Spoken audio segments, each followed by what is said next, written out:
Today I thought I'd do a little video on sharpening the skew. I use a skew a lot. I probably have about 10 of them in different sizes and shapes. I'm always playing with angles and cutting, trying to learn more about it. So I thought I'd show you how I sharpen them. First thing I do when I'm using my platform is I have a jig that I set up that allows me to set the platform in exactly the right height every time. To make one of these, you just simply cut out a little circle. You lay it on the stone at the right angle, and you scribe a line with a pencil, and then you cut out these marks. And then I go in and turn the stone on and actually burn the edge a little bit so that I know it's set exactly the same every time. You'll notice I also milled a groove in my one-way platform. This rides in the groove and lets me slide it back and forth and get a consistent angle. Turn the grinder on and simply ride it across it a couple times until I've refreshed my honing angle. Let's do the other side.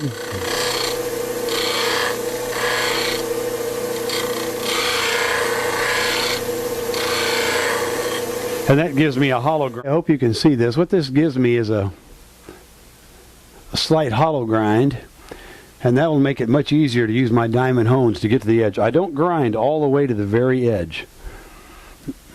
I leave just a little bit of a flat surface on the top and bottom. Now I think if you didn't have a way to mill or slot in here, you could make a jig just like this one that has a piece of metal on the front, and that simply rides on the front and slides back and forth. This is an oval skew that I have had for a long time, and I made a jig that has a little bit of an oval ground in there so that it sets flat on my stone as well. Now another good way to sharpen, if you have the one-way sharpening system, is with this their skew sharpening gauge. What it does is sits on the platform like that, and then you simply take the tool and you put it in one side, and it lays against the stone, and you run it back and forth. And you mount it in the other side, and you run it back and forth. And that gives me the same hollow grind that I can sharpen later. The reason I prefer my platform to this one is it's very easy to rock the tool back and forth.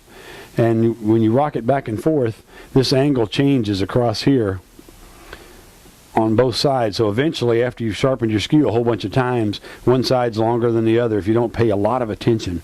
And my flat platform eliminates that. Now I sharpen my skews at a lot of different angles in order to experiment. The one I like the most is my Thompson skew that I sharpen at 40-degree bevel. That's 40 degrees measured from one bevel to the other bevel.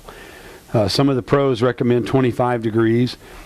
I have skews at 35 degrees. I find a 35 or 45 degree angle to be a little more forgiving, very good for beginners and people learning to use the skew. When you're very skilled and you want a really clean cut, you might go to the 25 degrees. To hone my skew, I use these diamond paddles. They come in coarse, which is about 180 grit, medium, which is about 270, fine, which is about 600, and ultra fine, which is 1200.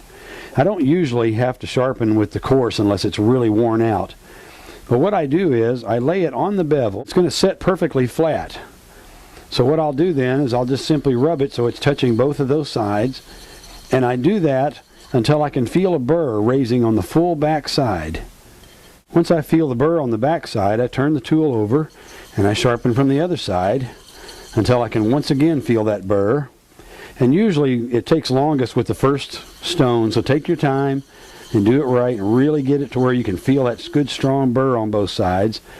Then be sure and sharpen the top and the bottom. Now the bottom one's radius, so I kind of roll a little bit. Top one's flat. Once I have that done, I go to the 600. And normally once you've got the coarse stone working for you, it's very quick to change over. You can feel the burr fairly quickly. If you do this on a regular basis while you're turning, you don't have to stop and go back to the medium.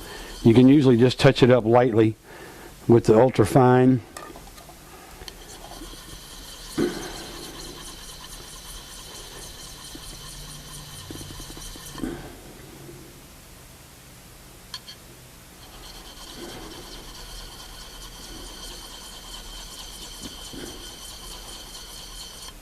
Now don't forget to strop the top. These are your corner cutting edges that are very important.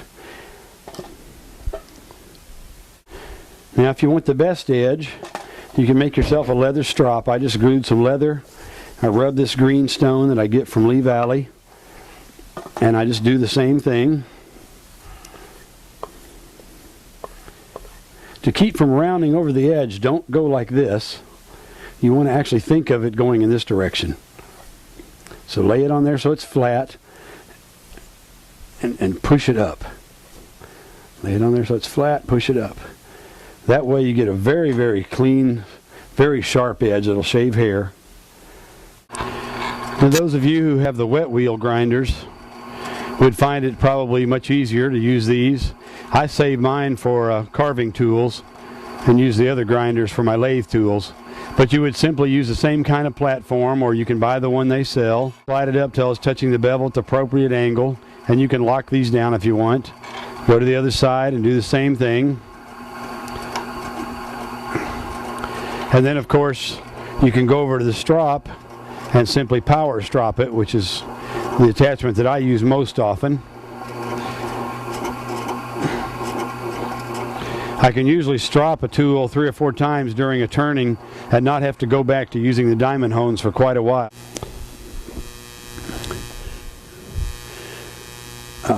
Now if you happen to have access to a belt sander, that's also a good method for sharpening a skew. It leaves a flat bevel rather than a concave bevel. So I've been experimenting with what's called a radius bevel.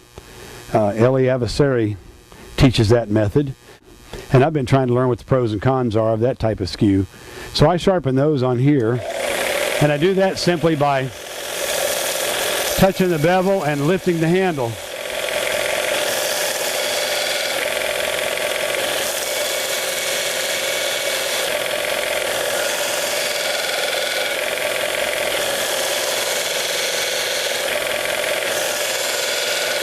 That usually leaves a very slight burr on one side. When I finish, I'll go back and touch that burr up with one of the diamond hones real quick.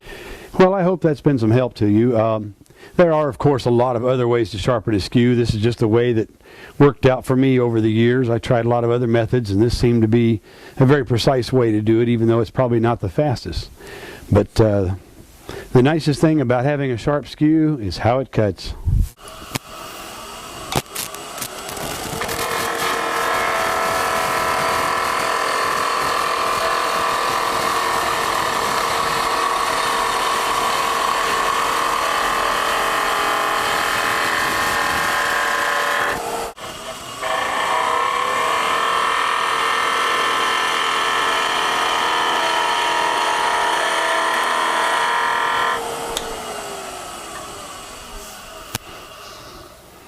What a nice polished surface.